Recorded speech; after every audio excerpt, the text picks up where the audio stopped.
அனைவருக்கும் வணக்கம்.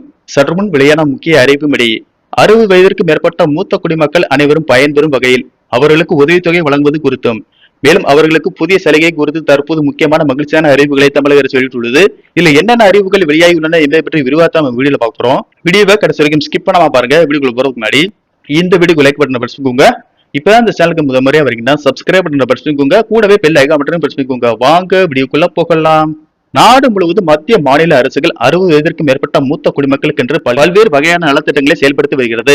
வங்கிகள், தபால் நிலையங்கள், ரேஷன் கடைகள், ரயில் பயணம், பேருந்து பயணம், கோவில்களில் சிறப்பு தரிசனம் செய்வதற்கும் சிறப்பு சலுகைகள் அறிவிக்கப்பட்டு வருகிறது. மேலும் ஓய்வூதியம் சார்ந்த திட்டங்கள் சலுகையில் வெளியிடப்பட்டு வருகிறது. இந்த நிலையில் 60 வயது நிரம்பிய மூத்த குடிமக்களுக்கு ஒரு மகிழ்ச்சியான அறிவிப்பு ஒன்று வெளியாகியுள்ளது. அதன்படி தமிழக வெற்றி கழகம் தனது தேர்தல் பிரச்சாரத்தின் போது பல்வேறு வாக்குறுதிகளை அறிவித்திருந்தது. தற்போது மகளிர் உரிமை தொகை பெற்று வரும் 60 வயதிற்கும் மேற்பட்ட மூத்த குடிமக்கள் புதிய மறுசீரமைப்பு நடவடிக்கையின் கீழ் முதியோர் உதவித்தொகை என்ற திட்டத்திற்கு மாற்றப்படுவார்கள். இதனால் இதுவரையில் ரூபாய் 1000 பெற்று வந்த அவர்களுக்கு மாதம் ரூபாய் 3000 வழங்கப்படும் என தமிழக அரசு அறிவித்துள்ளது.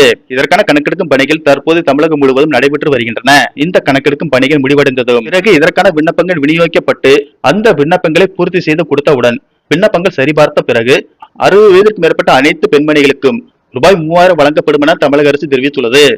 இதனால் ரேஷன் கார்டு, வங்கி கணக்கு புத்தகம், ஆதார் கார்டு, வங்கியில் இணைக்கப்பட்ட மொபைல் என்றவை கட்டாயம் வைத்திருக்க வேண்டும் என தமிழக அரசு அறிவுறுத்தி உள்ளது. அடுத்த அறிவிப்பாக ரேஷன் கடைகளுக்கு முதியோர்கள் அலைவதை தவிர்க்கும் பொருட்டு அவர்களுக்கு வீடுகளுக்கு சென்று ரேஷன் பொருட்கள் வழங்க தமிழக அரசு முடிவெடுத்துள்ளது. அதன்படி மாதம் 1 முதல் 3ஆம் தேதிக்குள் முதியோர்கள் மற்றும் மாற்றுத்திறனாளிகள் வீடுகளுக்கு சென்று ரேஷன் பொருட்கள் வழங்க உள்ளதாக தமிழக அரசு தெரிவித்துள்ளது.